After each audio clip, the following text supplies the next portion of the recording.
The recording has started. Okay, thank you very much. So can we start with the roll call? Yes, sir.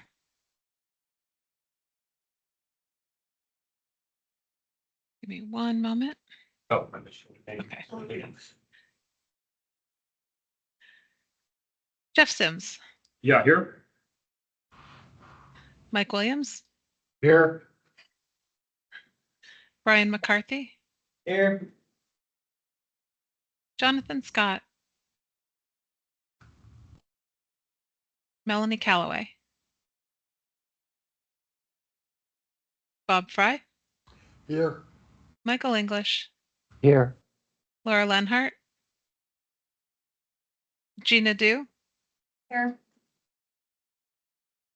Bob Campbell, Here. Jesus Peraza Garcia, Here. Brent Coffenauer, Here. Jay Collins, Sophia Garantiva, Here. Jennifer Malone, Here. Marcela Jimenez Ramirez is excused, Lama Alfasi, Here.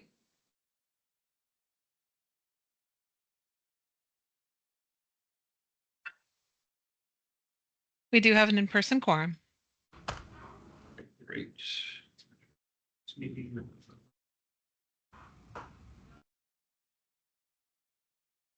Okay, next up is the public comments. Do we have anyone from the public in person or online that wishes to speak?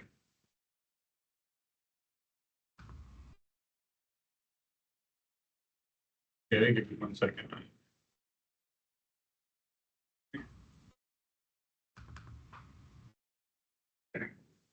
Okay. That was me joining. Okay. All right, so first up is approval of the minutes. All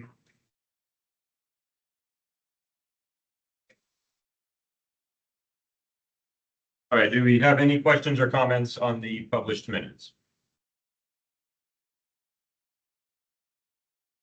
All right, hearing none, can I get a motion for approval of the September minutes? So moved. Bob Campbell with the motion. Can I get a second? Second. Jesus with the second. Any discussion? All in favor, say aye. Aye. Opposed? Great. All right, up to the first action item, the Access 2050 fund. Thanks for having me. I'm Gina Torres. I'm Assistant Director at the TPO. And I really want to thank you all for bearing with us over the last almost 3 years of putting this long-range transportation plan together. You all have been such a great resource, and so today I'm going to highlight some of the received presentations on the long-range plan. In August, you got a feasible plan. In September, we even presented an overview. So today I'm really highlighting some of the comments we received and maybe ways that we'll be able to address those. The comment period's still open, so there may be other changes coming. But I do want to thank you because you have heard every presentation for sure this has. But as a quick reminder, we did follow all state and federal guidelines, lots of data analysis, lots of public input to get to where we are here.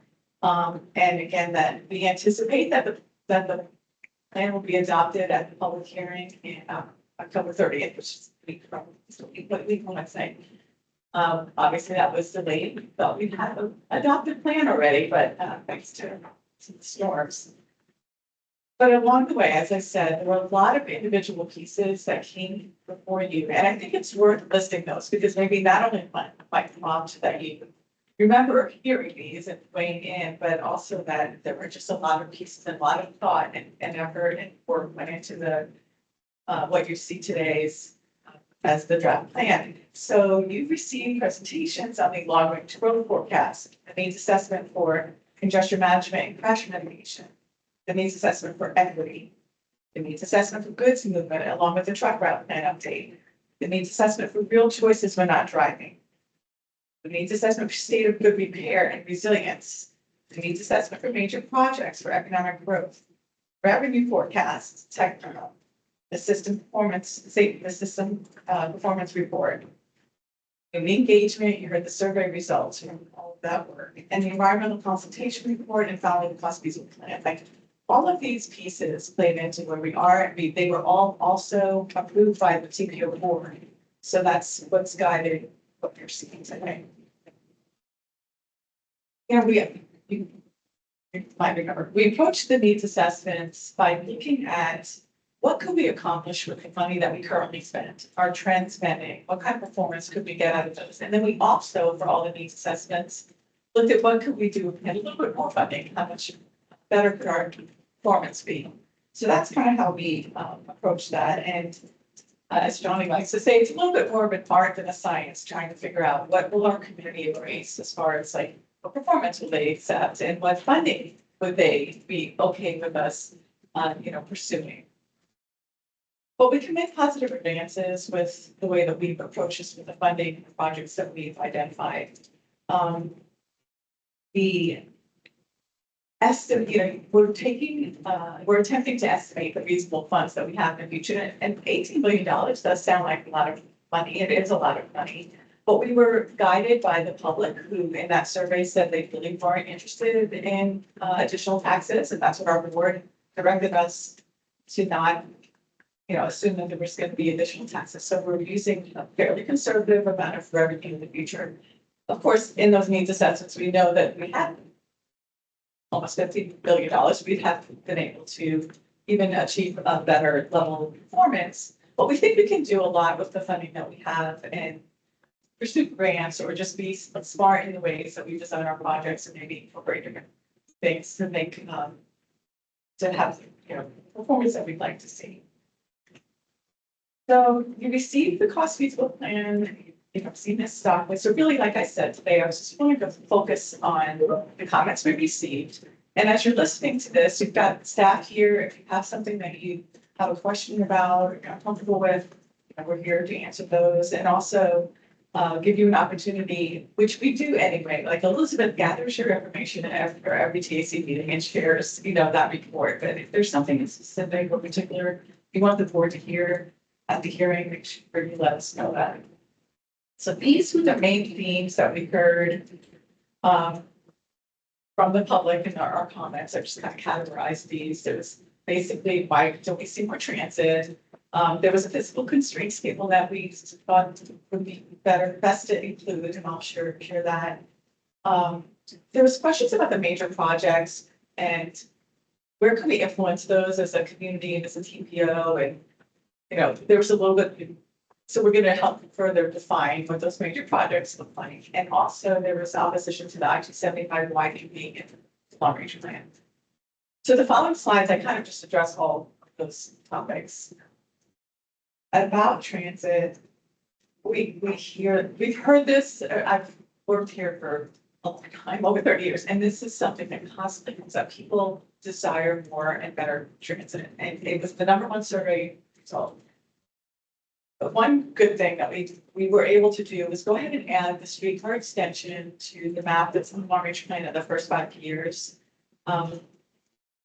There could be, and there are, lots of lines on the transit map for the unfunded needs list. There's lots of great studies we've done and identified where transit public would work because of the studies we've done. This is where it could perform well. But besides needing a local match, but a lot of those estimates aren't really well defined, not defined enough to defend it as a cost feasible project.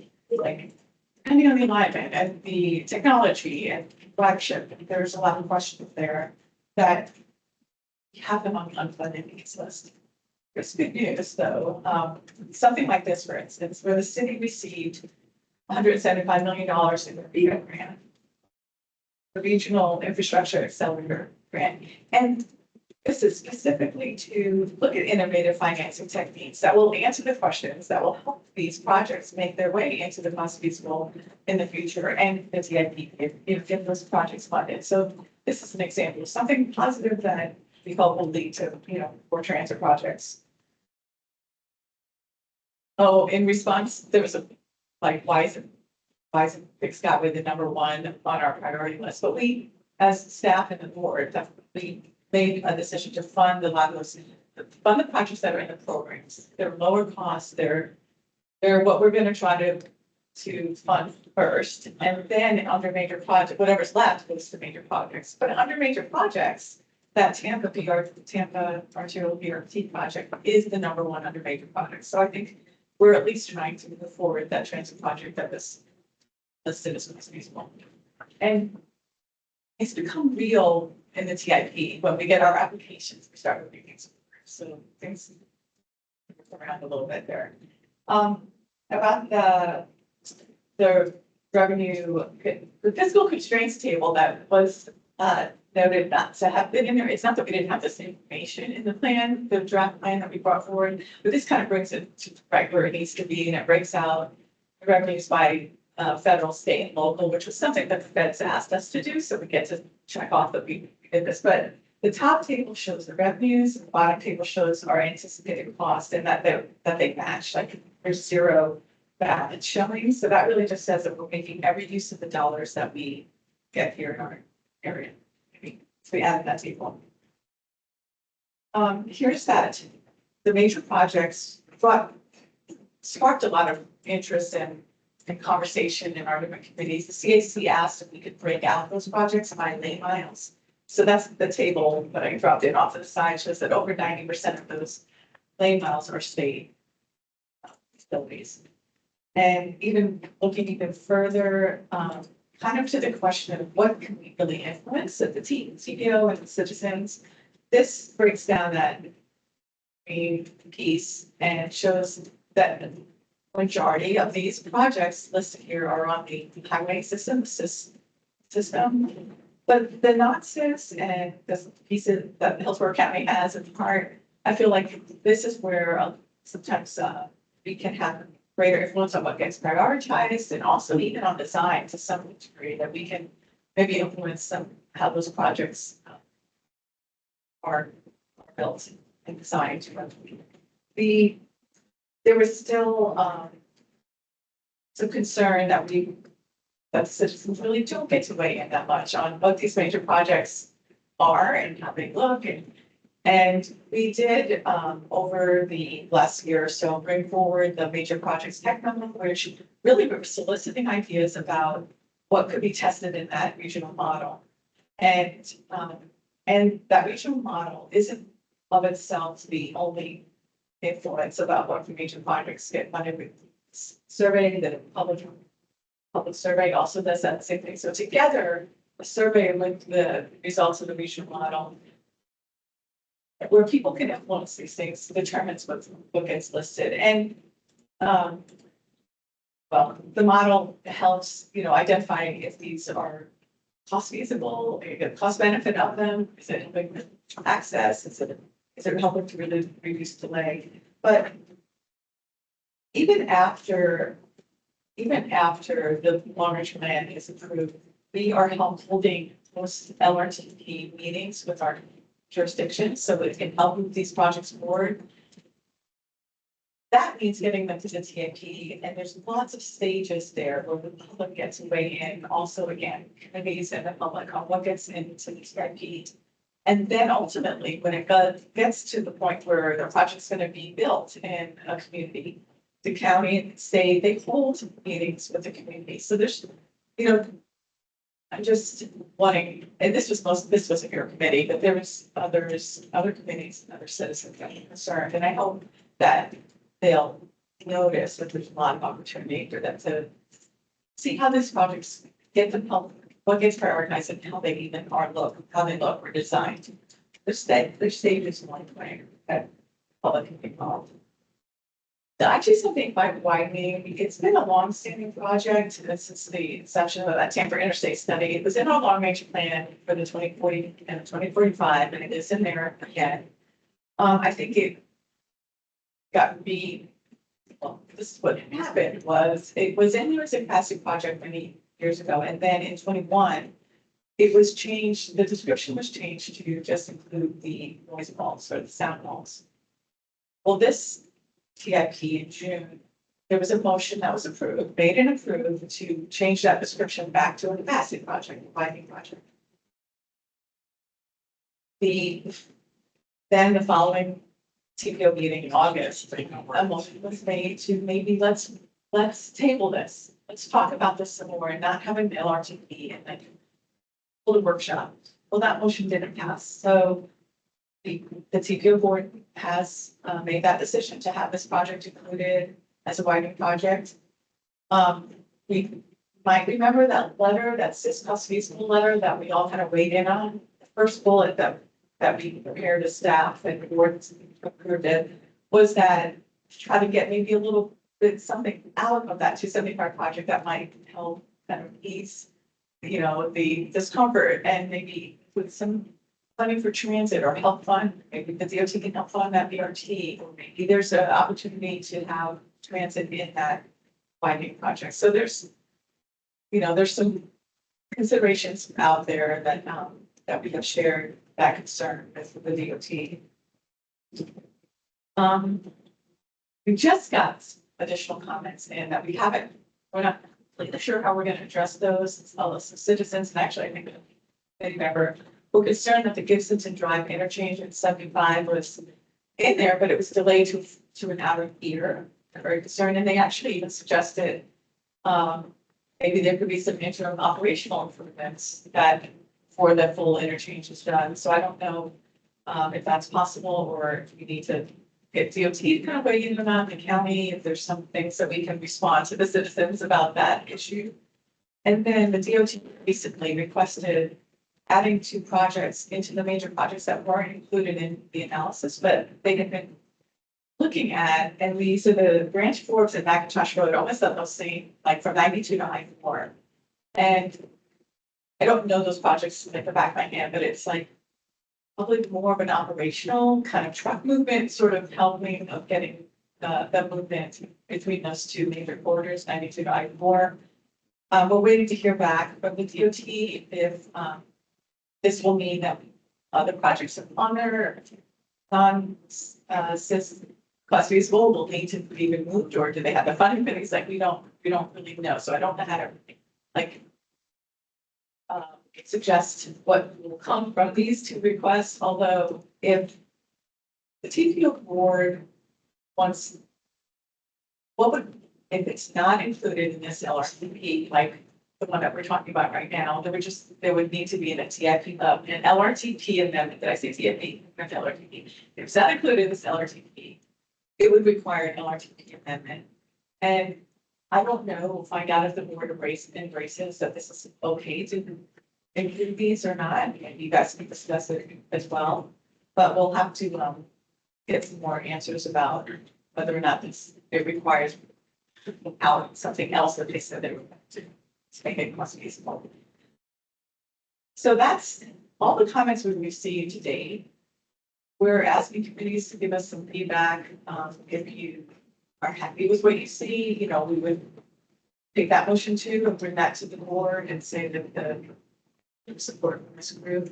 But this is your time to kind of give us feedback. Hello? Hello, can I make a suggestion? Is that Bob?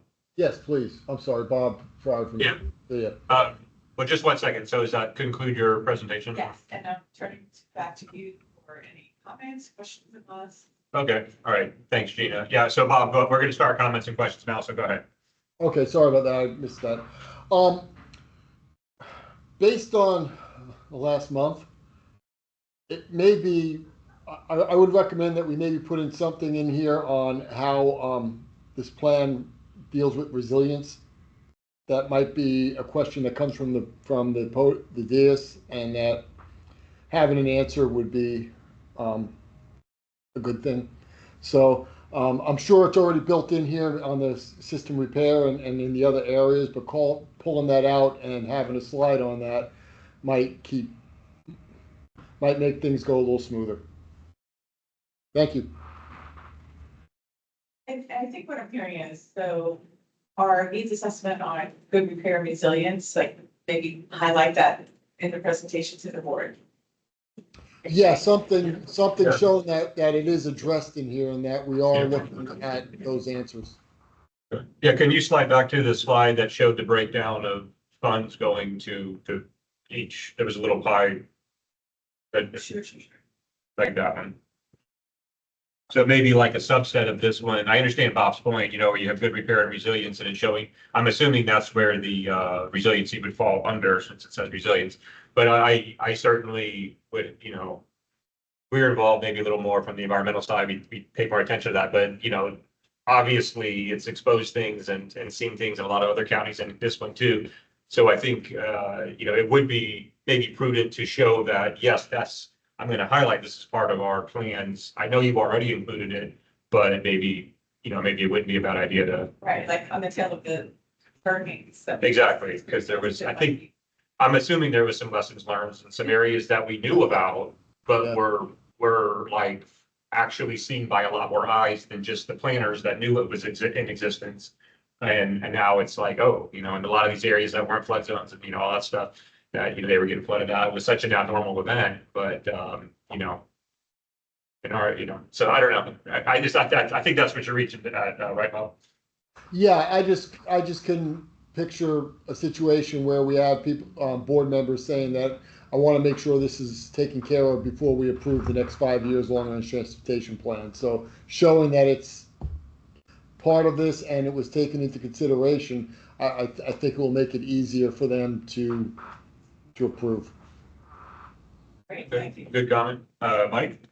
So maybe a couple of statements. One about that in particular. One of the issues I saw weren't necessarily problems with the road. For example, trees falling on the road. Well, are you going to just cut all the trees down within 100 feet of the roads? I don't think so. Yeah. Nobody wants that. We don't. And flooding. A lot of the flooding is really about the stormwater systems more than the roads themselves. So it's just a statement and to Bob's point and Jeff, yeah, speak about it for sure. But I think a lot of it wasn't stuff that was really in our control. And this event was not an event that we designed for. It was like a 250 to 500 year event. Nobody designs for that. No, Mike, but on the other side of it, on the recovery side, we had a great number of signals out. We had a lot of sheriff's deputies that had they eliminated left turns in a lot of places. Looking at how we can harden the system and resilience, I don't see how it's a negative. Looking at to say we didn't design for it, I don't think is a good response. Yeah. But I'm just saying I agree. I think we should show that we're looking at it. It should be raised, but frankly, the signal question, the ones I saw, it was power. They had no power. And again, until the power comes back, we could go put generators on them and, all that. But immediately after, until you get out there and do that, generators or whatever, and until the power comes back, signals are going to be out. That's just, now if the signals were getting knocked down and falling down, mast arms laying in the road, that's a different, that we can design for up to some extent anyway. How did Anyway. the solar signals do? I want to move on to the next one. Yeah. What was that, Bob? The storm signals? Are you talking about the ones that have the backup power? Yeah, the deputies I talked to said that the solar systems actually worked out well. And for example, City of Largo had where they were able to use their squad cars to power signals. They had an interface that was built in that they got beforehand. There are things that can be done to make it better. And I don't, calling it out right now, a month after, I don't think is a bad thing to show that we will be looking at ways to respond better in the future. Doesn't mean it's got all the answers or it's not going to happen, but we could always look at what can we do. I think it's a valid point. I don't think it's a condemnation on anything. I think it's a lessons learned. I think there's things you could highlight that worked and things that you had planned for that did, and then some things that you could say, hey, these are, things we're going to continue to look at. Like we've had presentations on the emergency systems that had the solar backups or those things. Yeah, in a perfect world, we'd have those everywhere, but it's not cost feasible and it's not that, but maybe, there are things that could show that certainly something in an area where we might have storms and increasing storms that we were going to continue to evaluate, including as part of the plan. But, Yeah. you know, And I think we're all on the same page. I think Should be we're in raised, general agreement. Should. I was by no means arguing that it shouldn't be raised and discussed. Anyway, I want to move on to something else if I could. First, I want to say, Gina, you did a great job dancing up there around some of the issues about what projects are funded. And I'm not going to belabor that, but at the end of the day, TPO staff, the committees, the public, all the technical information, all we and you guys can do is compile that and put it in a reasonable format.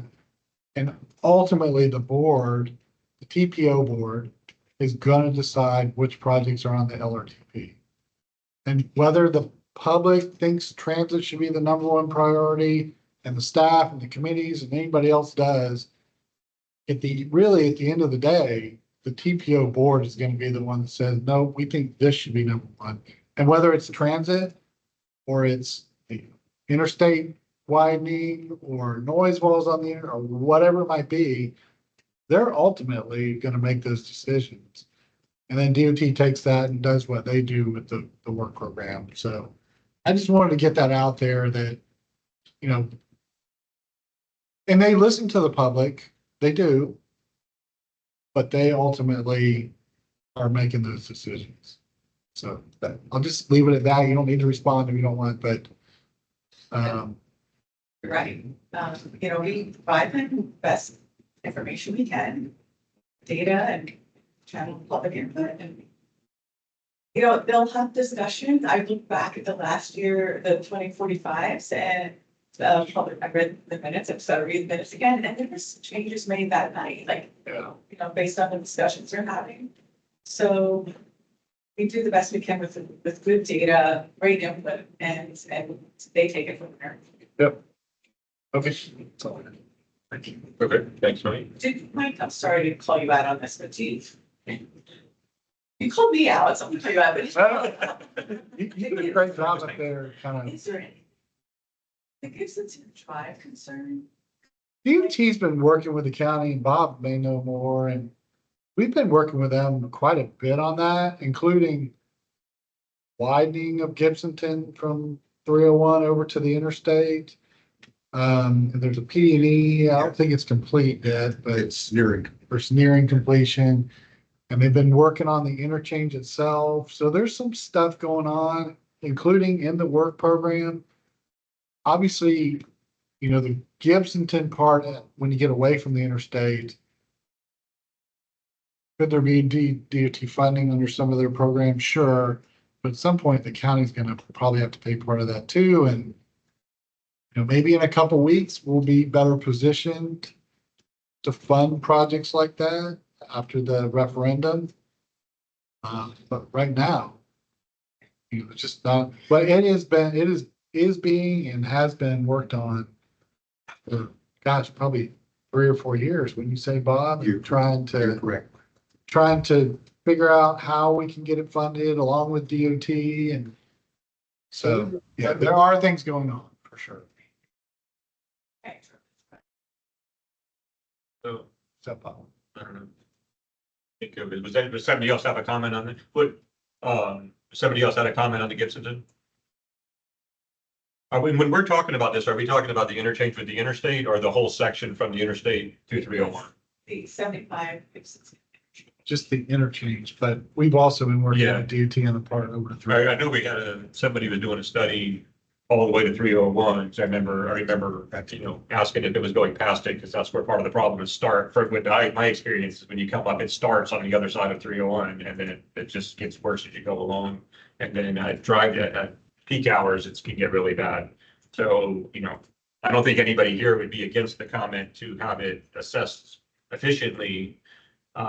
I don't know whether we would, you know, say it needs to be done faster than it is. I am under the assumption that things are looked at, you know, as they get prioritized based on need. And it seems to me that, you know, you guys do a pretty good job realizing the areas that need to be, you know, addressed timely. So this would be, I don't know, I mean, how far off is it, any plan that worked on it, do we know? On which section? On, well, the whole thing, but Well, currently, DOT is rebuilding the intersection of US 301 and gets it to Boyette. As part of what you just said, on the east leg, the county transferred some funds. We're gonna be making capacity improvements on the east side on Boyette and that corridor. Right, okay. Mike is correct. There's a PD&E study been led by DOT from the 301 out to Burn Hill, which is right next to the interchange out there. And the interchange is a separate project. And then on the west side, out over to US 41, we have just been awarded federal money for making safety improvements through the whole corridor. So we got projects from US 41 to east of US 301 currently in the works. Right. The interchange is 100% DOT. Okay. But all of those projects should help with the interchange, I would imagine, because they're gonna be able to pass more flow off of it. That's being backed up right now because of other issues, actually, on Gibson issues, such a population boom out there, so. So, I don't know, is your question on whether we would want to endorse the comments or Adam or, these comments? It's dinner, it's a joke. Oh, no, I think what you told me is really helpful. Like, I think that that's what we would share with any other concerns we hear is like, so a lot going on that will help, on that surface road already. DOTs, unless they change something and move it to an earlier year, it's still on, on their radar to do this. So Is that the diverting diamond? No. things. I thought we were doing one somewhere on 75 down there. Gibson to MLK is. Well, okay, no, I thought there was one, wasn't there one in the works for someplace south? Gibson. Oh, maybe it is Gibson. Gibson? Bob is right. Yeah. That's You're right.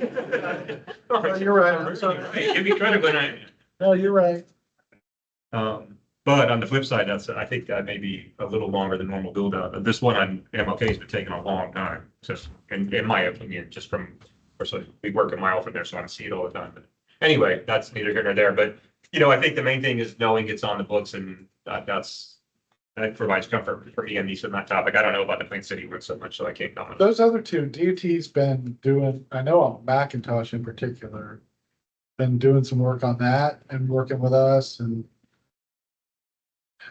I don't remember exactly where it is. Macintosh from 92 to I-4. That road is under study. We'll get a newer design, a 4-lane road with multimodal features like what bike paths on both Yeah. sides from the interchange to S90. That's what So they're- DOT is. Probably trying to get more phases funded is really what they're after. By the way, you're right, Jeff, it was a diversion, not after. Way to pull that out. So about these two projects, if you're comfortable or not, listen to what you need to do here, but. Giving feedback to either DOT or to our board about. Whether or not you feel these should be included in the LRT, if you feel comfortable enough at this point to give that kind of advice to the board, that would be helpful to the board, I think. But So there's a little bit of a challenge there, I would say from my perspective anyway. It's not even the money part. It's the urban service boundary question. And, in the past, our board has been reluctant to fund or be supportive of widening projects that might sort of put pressure on those boundaries. But at the same time, there's some stuff going on, studies where they're looking at the urban service boundary up in that area along the I-4 corridor, really, which would go really nicely with this. Because, there's utility stuff involved. There's a lot of dynamics there. I think they're good projects and I think at least Macintosh, I think some of our board members have been supportive. We, as Hillsborough County, and work other districts in Central Florida, from Orlando to Tampa, we have been working along the interstate system to make for incident management and things happen daily on the interstate border. We have to deviate traffic on parallel routes. These two interchanges, those routes serve a part of what we call TMS node. You have a committee at the MPO here, TPO, that addresses that particular issue, heavily involved with it. We're replacing all the equipment right now. We've entered an agreement with the state and a lot of electronics equipment on the parallel routes, as well as our message boards all the way from Orlando forward to downtown Tampa. So these interchanges have the ability to reroute traffic during incidents which happen daily on our ports, things like it's an important routing. We're using these roads here to do some of that incident management. Also, in times of emergency evacuation, to get people out of the path of an event in Tampa to other parts of the state. These interchanges on the interstate play a very important role in like safety issues for the public out there. So we have to maintain adequate facilities to support the safety of our public at all times. And these can play a critical role in doing that, the safety of our people who are responsible for it. So what I'm taking from this is, thus far, from at least a few of you that have spoken, I feel supportive of what DOT is trying to do here. I guess I think it would help if we had a little bit more information about anything else that might be impacted by them adding these. But it sounds like they've got some really valid points made about the importance of those. So, okay, can I share that? Okay. All right, do we have any other questions, comments about the? That's right. Yes, Brian. Related to the transit comments, do you include the Fowler Avenue transit study? Because that was one that DOT kind of ran as well, like as part of that transit being a priority. Yeah, I think, correct me if I'm wrong, but the sample Florida DRT that is cost feasible goes up to that, up to $6. Yeah, they're the same project. That's Florida, Fowler, US Avenue. Which included, right, and that includes the work that was done by the DOT and that we did is. So is that included in the LRTP is, That's the DRT route, and that is on the front end. but is that within this plan, I guess that we're proposing? Then whether or not you wanted to highlight that as a transit priority area that the DOT did prioritize. Yeah, I don't have the slides of like the actual overview of the plan, but you'll see that is.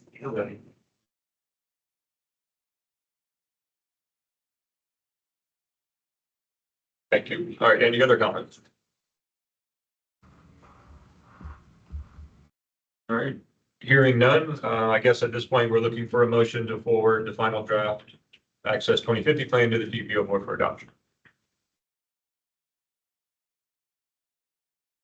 Anyone? I think Brian said. I think Bob was going to make a motion.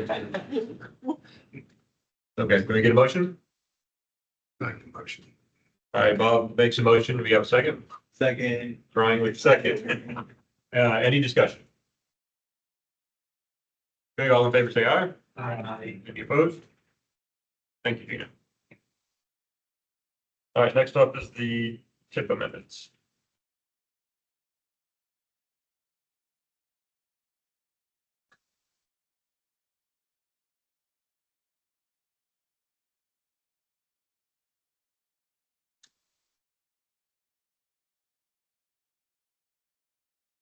Good afternoon, Elizabeth Watkins, TPO staff. There are 3 TIP amendments before you all today for action. 2 projects on US 301 and 1 bridge planning study in Edinburgh County 1.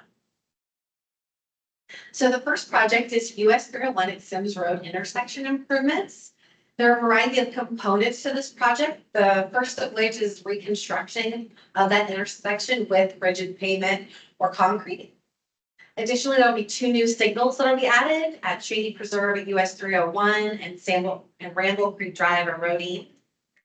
There'll be drainage improvements as well as safety modifications to bring the project up to ADA standards.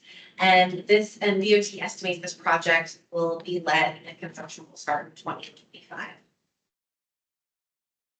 As I mentioned earlier, one of the significant components of this scope is the rigid pavement. So this is an example that DOT has implemented at US 301 in Bloomingdale. They found it's been worth the higher upfront cost of investment of this rigid pavement instead of asphalt because it's easier on drivers at night. It has drainage benefits as well as it's less maintenance. It's a stronger material. You don't have to disrupt the intersection as often when it's time to have some upgrades. So what is changing for the purposes of the TIP? Well, $3.8 million is needed for construction to be added. The primary reasons for this overage is one, just unit cost increases that we've seen across the industry, as well as that signal of eroding increase the project cost. So DOT has $3.8 million that they would like to add to the TIP in order to move this project forward. The second project is the Hillsborough County Bridge Planning Study. Hillsborough County competed nationally for some of these bridge planning funds that come down from the federal government. So what this study will do, it'll study 11 water crossing bridges throughout unincorporated county. They were chosen because of threat of deterioration, and we'll use this study to determine whether it makes sense to just rehabilitate the bridge or replace it.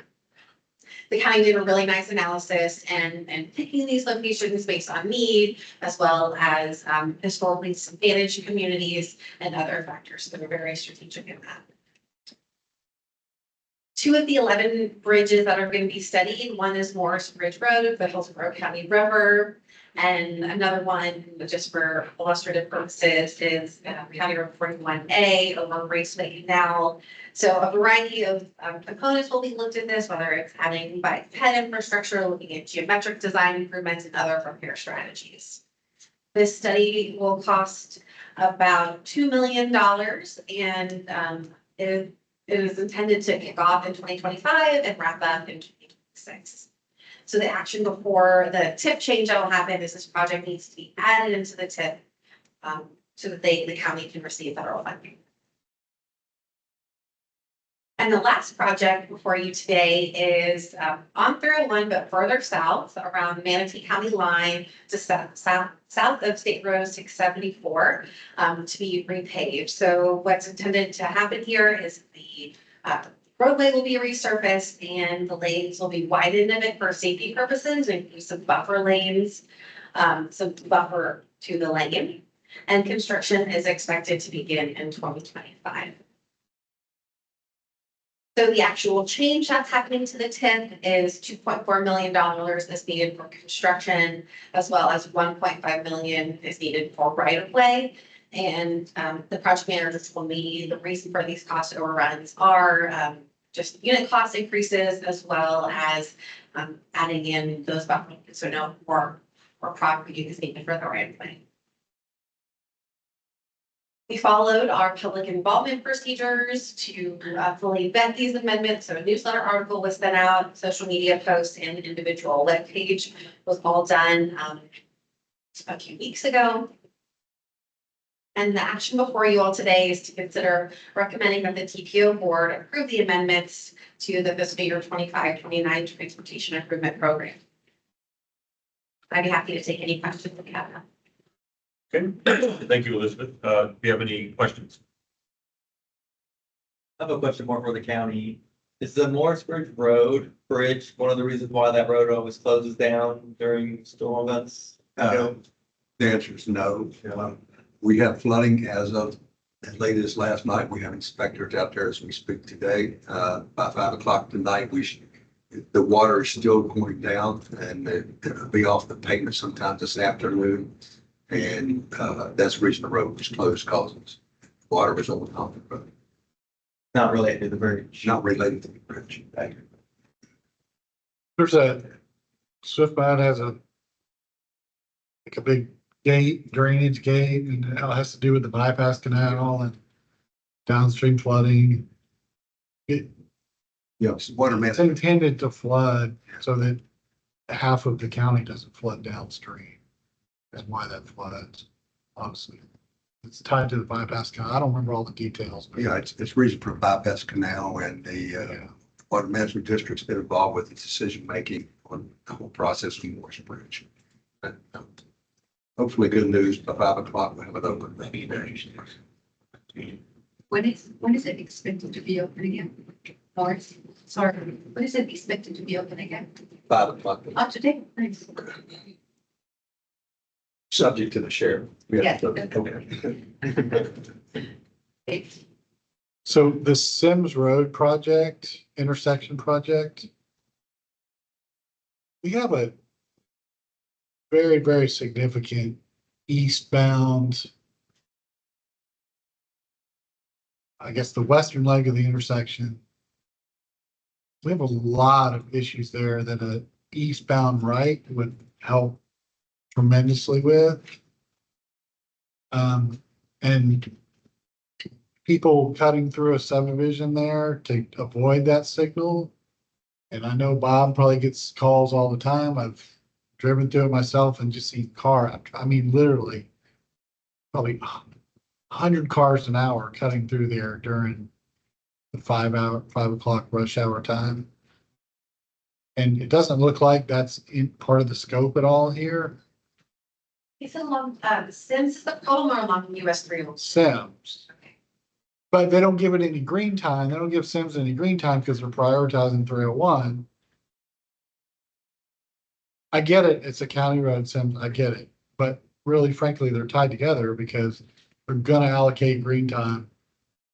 And green time doesn't get allocated. Frankly, if there was an eastbound right there, it would solve a lot of problems. There's no right of way to do it. I can tell you. So while buying right of way, it's gonna get expensive, I'm sure, but it's a big issue there. And Yes, it is. frankly, the neighborhood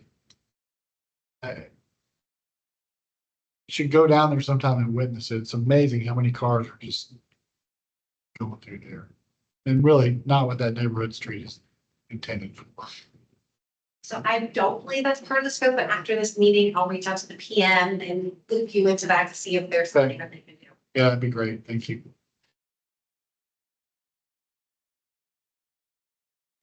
Again, I'm not opposed to the project. I think it's a good project.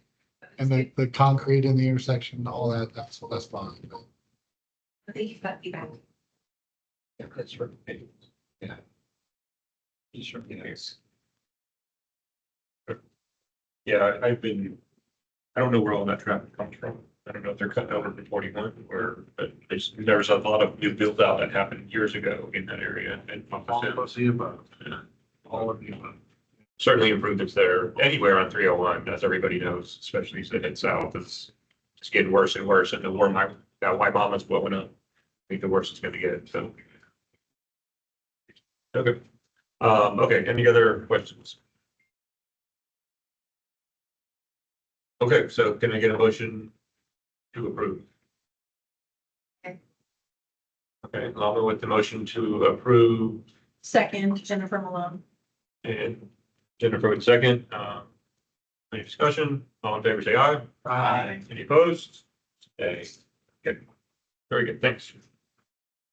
On a side note, I don't know, this is just me talking, but maybe this could be in the new business that it brought up now. I think it would be kind of interesting to maybe see if we could get a presentation from the district that controls those floodwaters and how that works. And, I would be curious to see a map on, what they have to hold back and how it affects the water levels. I mean, just from an engineering side, I would find it interesting, but it crosses over in transportation. I certainly think we can have some input, or probably not input as much as I think it would help us to be more knowledgeable about what actually goes on behind the scenes. As your liaison, I will work on that. So that's probably SWIFTMUD, maybe Army Corps, and then from the different. SwiftBond controls it. Yeah, we'll work on that. We can at least request it. So. Okay, next up is the urban area boundary classifications. Thank you, Chair, and members of the committee for having me. We've been talking about this at TAC for a while. We had that workshop with Ian Lockwood last year, talking about functional classification. And this year is our adoption, decennial adoption based on the 2020 census. One question I got was, why has it taken 4 years since the census? Last year, it only took 3 years. And so we are about a year behind, which I blame on COVID. So there we are, and I'll jump in. The 2010 urban area boundary, I'll show a couple more slides about how it has changed. But there was a little bit of a difference between the way urban area and rural area were calculated, a slight difference in density that resulted in a couple of changes.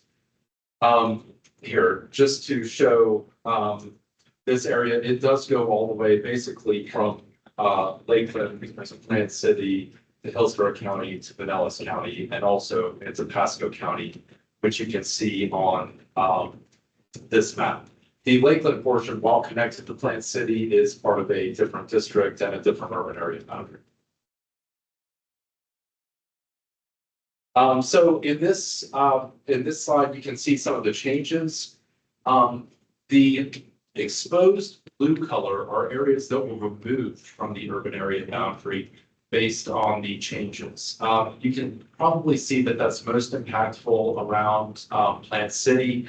There were also some wetland areas at the south end of the Air Force Base, McKay Bay notably, that they've just updated their mapping a little bit on that. So it's not really impactful in those areas, but it does show up as a major difference. The areas in that orangey pink color are areas that are newly added to the urban area boundary. You can see some along the I-4 corridor, along Racetrack Road between Pinellas and Hillsborough, and down in the Ruskin Riverview area generally, which we all know are rapidly developing, and probably it's not a surprise to anybody here. So the smooth urban area boundary, we worked with DOT to really zoom in on where the proposed parts of that boundary were. If one side of the street was in it and the other side was not in a developed area, we largely included it. They were supportive of those changes, and it was a good collaborative process. This is just going into the 2010 through 2013 map and the urban area boundary as was adopted. This was the schedule. We do need to be adopted by the end of this year, but ultimately they released the urban area boundaries at the end of 2022. And 24 months from that is the end of 2024, which we are rapidly approaching. So our role is the approval of the federal functional classification with FDOT and FHWA, coordinating between local jurisdictions, which I will get into in a moment with that, and helping to align local functional classifications with the federal functional classification. Both the city of Tampa and Hillsborough County provided local functional classification updates over the last year or so. We provided those to FDOT. Some have not been included, but even with the draft map not including those, they have acknowledged that some of the more logical changes, like the Apollo Beach Boulevard extension or Apollo Beach Boulevard, Paseo Almar connection, and Citrus Park Drive extension should be included in there just as examples. And we have provided them those lists of roadways that were not included for their consideration, which they are currently considering, and we hope that they will include in the updates prior to the board's signature. I would note that you all are welcome to make that part of your recommendation to the board, that they maybe include those, but I will leave that to your thoughtful consideration. So this is the overall 2020 urban area boundary and functional classification map. This pink area is the final urban area boundary, which does also include areas that are off the map on this north end of Pasco. This is just a bit of a zoom in on northern Hillsborough County, or the northern half of Hillsborough County. Then the southern half and the south end of the peninsula.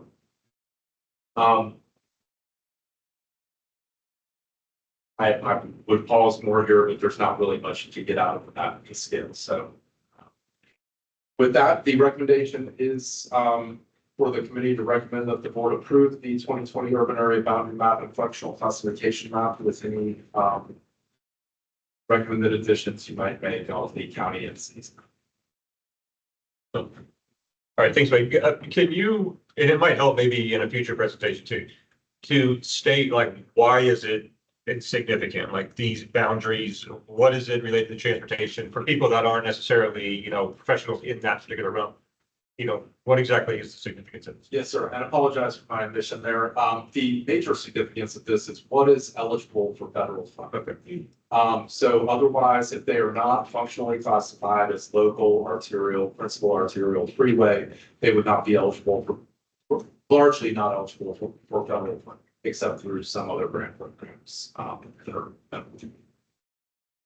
Jennifer, you want to? Yeah, or collector, right? Yeah, I'd be a collector. Yes, collector is Yeah. part of the functional classification. Yes. Okay. And I knew it had to do with funding. I mean, I kind of half knew the answer, but I just think, if I'm thinking it might be, I'm not sure, or probably somebody else here may not know. Or somebody in our listening audience, cast of thousands. I have another question. Yeah, but Thank you, Jennifer Malone. So there is a difference between funding if you're a local roadway versus a collector roadway versus an arterial roadway, right? They would be different local would not be really eligible for federal funding, but Right. collector and arterial and freeway would be eligible for different programs. Right. Okay. Specific largely to those, designations. Okay. There's just different buckets though, right? Right. Like, and the majority of the money is focused within this urban area. Yes, That's the there funding, are. but there are buckets There for the are rural rural highway too. programs as well, Yeah. but the majority. So it's not that it can't get funded, but Right. more gets focused in the urban area. Yes. I have one more question. Can we go back to the slide where you were adding or taking out properties in the urban service area? I think it was color coded like blue and Can I orange. say something? This is distinctly different than the urban service area. Yes. Urban service, because you just said urban service area. It's not the same thing as the urban area. That was, sure, but I know that there's a difference. Okay. Yeah. The urban area boundary as well. Yeah. Yeah. So the blue, see where it says Tampa? Like, Yes. I was just curious, this was a removal? Yes, that's McKay. I think That's that's, McKay. Okay, got it. that's the actual bay, the water, right? Yeah, I was wondering what that was too, and then I kind of figured it out, but I am kind of surprised at some of the things that they dropped off. I would think very few things would drop off as we continue to grow, that if anything, we would only be expanding, but I was surprised as well. It is largely related to the density calculation that they do, and it's the number of people per, square mile. It's been a little while since I looked back at that, but there is a change in the calculation of what is urban and what the criteria is for that, a density change, there. That's, Has the density gone up for the requirement of urban? Yes, for it to be considered urban, it would take a little more density to qualify. That's why you see those dropping off. good. Yes. Quick question. How does this plan correlate to the urban service area plan? Not very much at all. There is, because the urban service area is where it is likely to be developed at a higher density, those are areas will likely become a part of the urbanized area boundary as they develop. But there are probably areas that, I know there are areas that are outside of the urban service area, but are within the urban area boundary because that density has crept up enough. And, the RP2 as it develops might be an example of where it is dense enough to fall into the urban area boundary, but be outside of the urban service area. Well, maybe not anymore, but historically, that could be an example. In the areas like in Sefner between Plant City and the urban area boundary, or excuse me, urban service area boundary, that is going to best be enough. But you can see that those areas have come in, they have met that criteria. Yeah. Just going back to Mike's comment, the difference the county is determining the urban surface area, correct? Versus this is obviously determined by the state of government. Two independent things. I mean, it's similar areas, but it's not exactly the same. And for us, it's more where we'll allow more density and growth in the urban service area, and then where utilities and things like that will be allowed. Like there's limited exceptions to run water and sewer outside the urban service area, but if you're in the urban service area, the expectation is that those will, well, there's a lot of houses in the urban service area that don't have it, like historic old houses with well and septic, but the idea, that's where the urban services are. And more density. And they are becoming more aligned as we build out the urban service area too. Yes, yeah. And that's, I guess, part of the consideration. How often is the urban service area renewing? Depends on the board. I mean, they do comp plan amendments. I forget how many times per year, 2 or 3 or 4 times per year, but those are 4 times. more individual parcels Right. generally. On a larger scale, it's not very often, and frankly, depends on the board and what their, like, previous boards, they don't want any urban expansion, urban service area expansion. Some boards are a little more open, so it And the planning It's not commission great. is undertaking studies on the proposed urban service area expansions. Yes. Yeah, I know it comes up from time to time. I just never tracked it. Like I see. Yeah, the board asked them, the planning commission, because it starts there, to look at the I-4 corridor and kind of South County. So they're studying. Did I miss something? And I'll go into all this. I'm sorry. You can probably Yes. more about that. I was just waiting for a time to jump in. So yes, the board did direct us to go ahead and look at 4 areas specifically, I-4 corridor, Little Manitou South. And those aren't going to be coming online until 2025. But currently we are looking at WBR2 and RP2. And we have just filed plan amendments to go along with expanding the urban service area boundary itself, because we consider that a text amendment. And then also future land use, so land use plan amendment as well to change the future land use of those WVR2 areas and RP2 areas at board direction to Res 4, so up to 4 units per acre.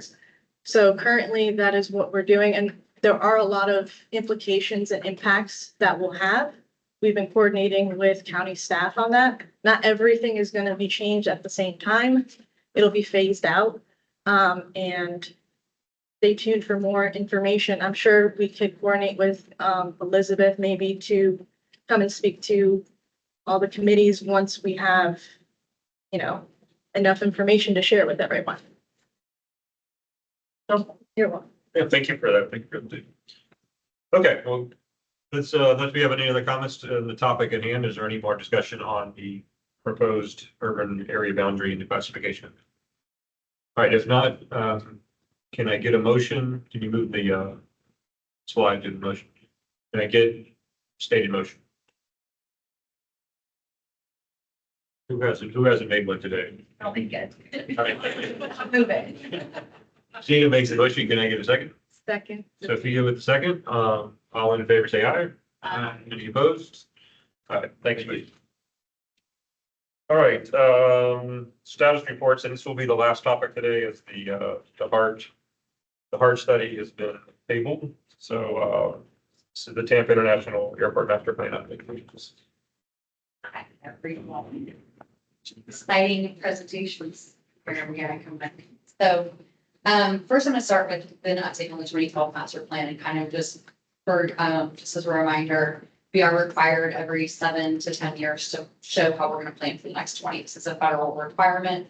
The 2012 master plan, there's still some projects in there that we are either finishing up or starting in the case of air safety. So we'll start with the overview of that and go into 2022.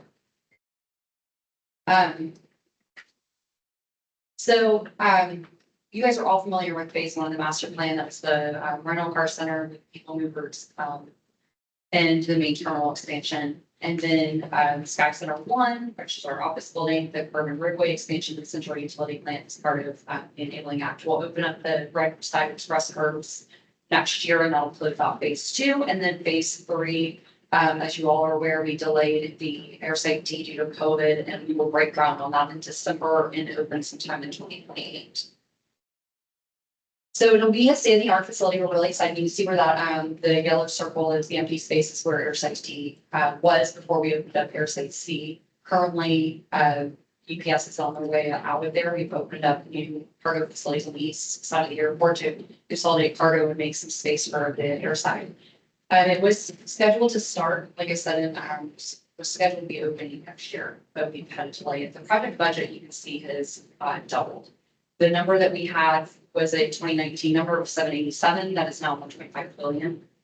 And that's actually lower than what the estimate was because we redesigned some of it. So you can see this is the design. So there's room for outdoor terraces for passengers to enjoy both the lounge side and will be open to the public side.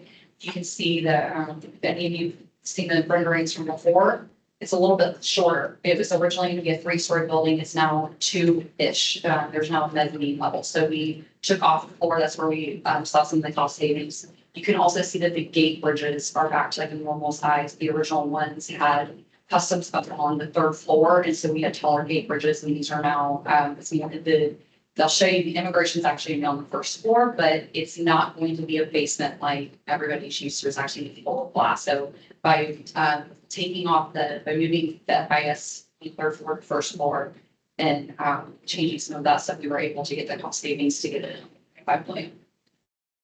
So it's gonna be our first airside in nearly 20 years. You see Airside C, which is our largest, is 320,000 square feet. This is gonna be significantly larger than that. Obviously, there'll be new FIS and we'll have new shopping and dining locations. We are working to see how we're going to roll out the concessions plan. The existing concession agreements expire around the same time. So we're working through whether to do the entire airport at once or just to do Airside D specific. We will make that decision by the end of the year. These are some renderings. So the top ones are the actual FIS, so that'll be the immigration facilities. You can see it's wrapped in glass. So the passengers will still be in a sterile corridor, but it'll all be with glass and light and all of this wonderful seeing the bay and everything. So not that, again, basement experience that we even have right now. We're really excited that this was the design that the team came back with. You can see that there's opportunities for art, there's opportunities for some different things. And then the ramp level, that also helped us with some cost savings. So instead of additional elevators and escalators, it's more of a ramp system, more ADA compliant and should say friendly, ADA friendly, still compliant. But it's just a little bit, again, those cost savings. So again, the evolution of nothing's changed. There's still 16 gates. There's 7 new the customs support protection facility. It's going to be up to our standards, but really we got some of the efficiencies, and it also again brought that cost down to 1.5 billion. So moving on to the 2022 master plan. So this is what we just finished up, and actually was just adopted by the Planning Commission over the summer, and it's on its way to the FAA. So the goal is to validate everything from 2022, also to identify emerging technologies like advanced air mobility, and then also look at our airfield capacity, our road and curb front capacities, as well as any additional customer enhancements. So these are PAL 1, PAL 2, and PAL 3. And PAL is planning activity levels. And so you can see there's 3 different benchmarks.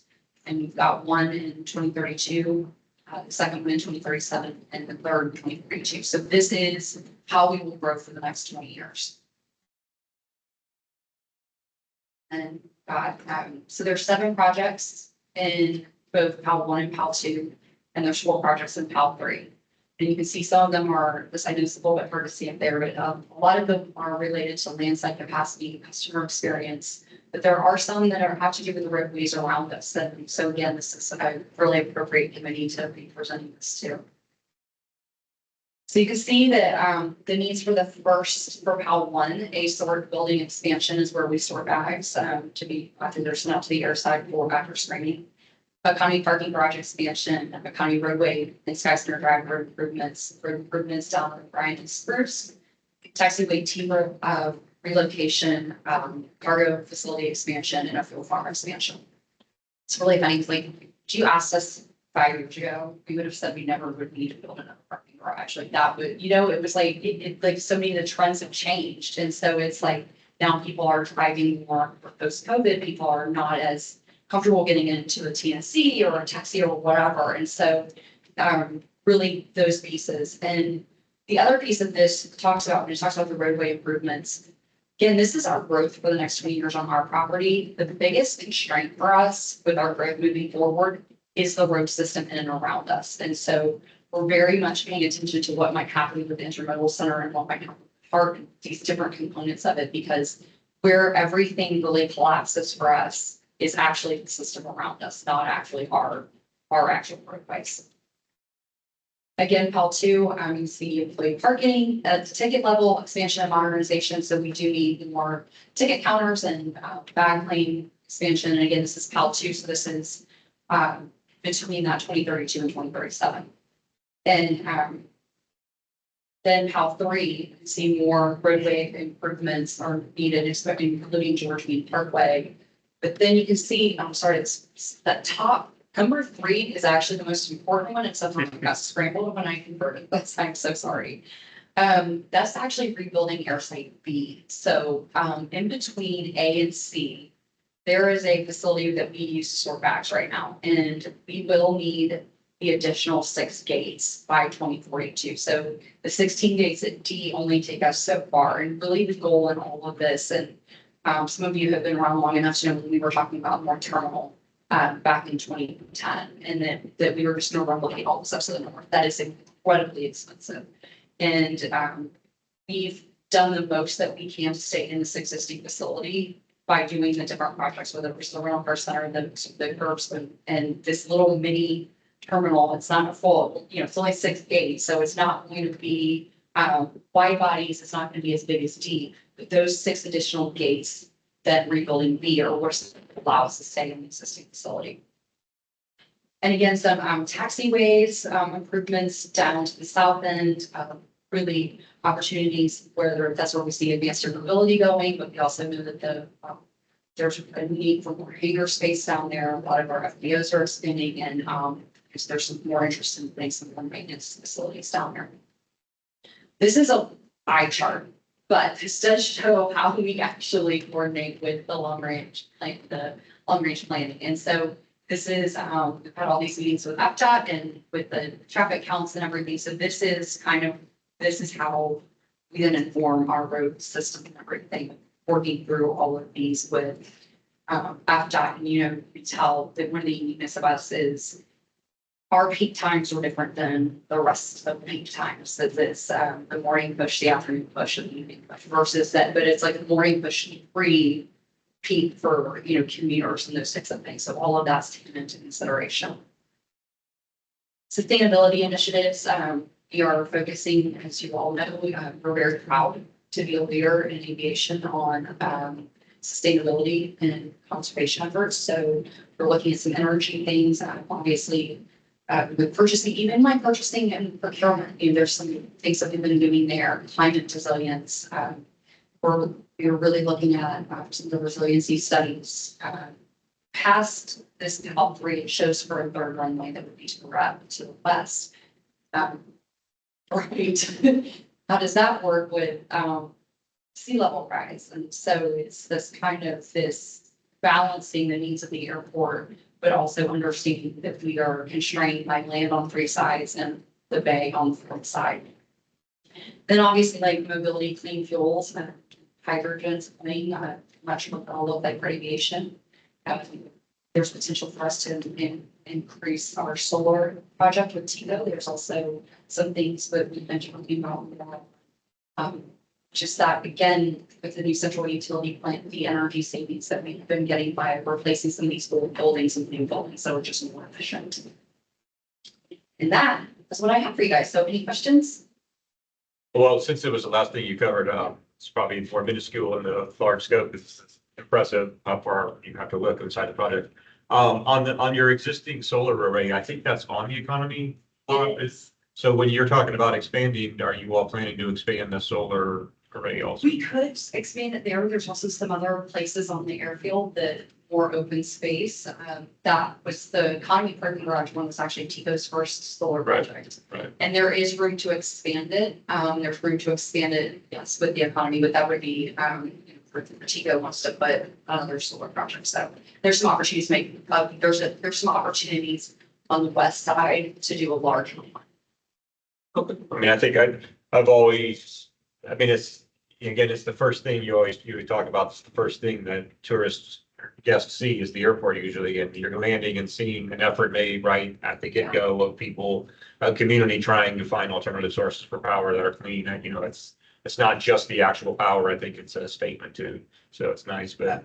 Completely agree. And the power the power that we put back onto the grid from that solar project offsets the power that we use towards the SkyConnect train. So that's how we've been able to kind of message it as well, as like, to your exact point, it's, you know, we're very proud of a lot of different things that we've done at the airport. You know, everybody, the flamingo, but everybody forgets that the flamingo, forget Phoebe. She's part of our public art program. So when you think about, you know, the minority contracting side and you think about these opportunities, and you're right, it's the first thing that people see. So you think about, you don't think about airports and green energy, but here we are. Yes, Thank you very much for the presentation. I have a good question. Maybe it's there, but I want to ask you the question just to confirm. Is there or are there plans to have public transportation for travelers from the airport to critical locations in the county? Yes, so in our 2012 master plan, we still show the people mover extension. So right now, the people mover ends at the rental car facility. We still preserve that right away and show how the connection can go to the intermodal center. Interesting. We've been very big advocates of for HART. One of the things that we've heard from our concession partners is because of the reduction in HART service, they're not able to keep their hours because of staffing challenges. And so we're very interested on how all of that works. Then on the commercial curve, we actually have the first express bus from Pinellas County now coming to the airport to the rental car center. And so there is like a little mini transit hub down there. But then we do preserve that right away. We show how that how the connection could go to the intermodal center. That's a great question. Awesome. I have another question. It's not really related to Tampa International Airport. It's related to Tampa Executive Airport. So there are concerns about access to that airport. So I just would like to ask you if there is any study or if there is any updated plan for how to navigate the situation or solution suggested. There is, it's actually in the long range transportation plan. It actually shows the Sly Road extension. I laugh and it's a great question. I've been at the airport for 12 years and there's 3 things I've been talking about for 12 years and the road access to Tampa Exec is one of them. It's a funding question and unfortunately, when the sales tax referendum money was overturned, that project fell off that list. And so, but it is something, the funded list. So it's on the long range transportation plan. It's just not funded. And we completely understand that there are many needs in the community. With the motor enclave and some of the other growth around it, I think that more people are realizing how woefully needed that connection is. But it is something that is in the long range transportation plan. Thank you very much.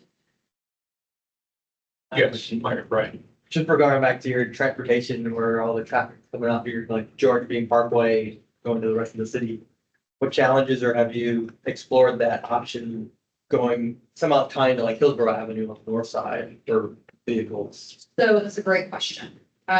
Going north, creating 2 access points is not something we can do because of the AOA. So because of the airfield, and in order to maintain that as a secure field, we cannot have access. There's no way to do it without going through a secured area.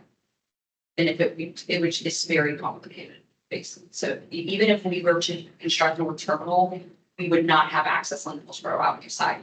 It's for security purposes. But it is a great question because I've asked that question myself, and then it comes down to you have to be, so that's a secured area. You have to be badged to drive on that area. Yes, Nathan. Thank you for the presentation. A comment and a question. The comment, so the rental car facility, to come back to Lama's question, is certainly like a transit facility to us. And you can catch 4 buses there. There is the beach house Express. They go downtown Tampa as well. And we have 3 routes, town and country, Hampton Town, downtown, and Net Park. So Yes. Arizona. Covering different areas. And then the question is kind of small and significant, but I'm so curious. So George Bean Parkway, that's when you enter at the airport, right? So you're in this facility, 4 or 5 lanes. I feel like I'm in I-4. Yeah. And then there is a sign that says 35 miles per hour. And I love that. I just slow down. Traffic calming. Have you guys, like, what are you guys? So, kind of funny story is that, the traffic police officers do sit out there, and if you are an employee and you get a ticket, they will call you out on morning debrief. It's hilarious. And that's why I set my speedometer when I get on property. It's actually really funny. One of our attorneys got pulled over like 3 times in like 6 months. It was actually hilarious. I think that part of that is traffic calming. We don't want it to all come to the hallways in your back, like it's gonna create congestion, but that's why we do have the signs and we do have the police presence during peak times to try to kind of get that a little bit. 'Cause you're right, you get on there and a lot of one of the really good things about what's going on the West Shore Interchange project is that a lot of that weaving that you do to get onto, like all of that is eliminated. And so hopefully with some of that design, but yes, we definitely, it is a problem because people do speeding through there, that you don't want to do too much that you're backing up, like then onto the Interstate 60 and everything else. So Right. it's a great. It's the facility that's kind of like incentivizing. Because it's Oh, yeah, so we know. wide. We know It's it's so wide. I mean, and it's not Yeah. your fault. I mean, you're entering an airport. It makes sense.